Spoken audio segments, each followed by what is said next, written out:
Saat menjadi pembicara di acara Hotman Paris Show, Dr. Lois Owin mengatakan tidak percaya COVID-19 dan menyebut interaksi obat menyebabkan pasien COVID-19 meninggal dunia. Saat ditanya Hotman Paris, apakah orang-orang yang dikubur dengan tata cara atau protokol kesehatan itu meninggal dunia karena virus corona, Dr. Lois menjawab bukan karena virus. Interaksi antar obat. Kalau buka data di rumah sakit, itu pemberian obatnya lebih dari 6 macam, kata Dr. Lois. Pernyataan Dr. Lois menimbulkan keresahan orang banyak.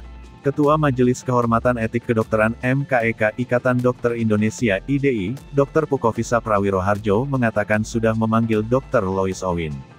Kami MKEK sudah memanggil beliau, Dr. Lois dijadwalkan hari Selasa. Beliau sudah terima undangannya, kata Dr. Pukofisa. Lantas, apakah benar interaksi obat, seperti disampaikan Dr. Lois, dapat menyebabkan kematian pada pasien COVID-19? Hal ini dijelaskan oleh Guru Besar Fakultas Farmasi UGM, Prof. Dr. Zulis Ikawati, AP, saat dihubungi Kompas.com, Minggu tanggal 11 Juli tahun 2021. Prof. Zulis menjelaskan bahwa interaksi obat adalah adanya pengaruh suatu obat terhadap efek obat lain, ketika digunakan bersama-sama pada seorang pasien. Terkait pernyataan Dr. Lois yang menyebut interaksi obat menjadi penyebab kematian pasien COVID-19, Prof. Zulis menekankan bahwa tidak semua interaksi obat itu berbahaya atau merugikan.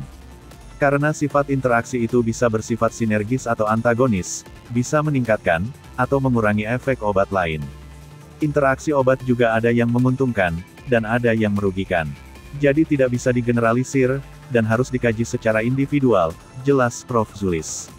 Pada pasien dengan hipertensi, misalnya, meski merupakan satu jenis penyakit, namun terkadang membutuhkan lebih dari satu obat, apabila satu obat tidak dapat memberi efek kontrol pada penyakit tersebut.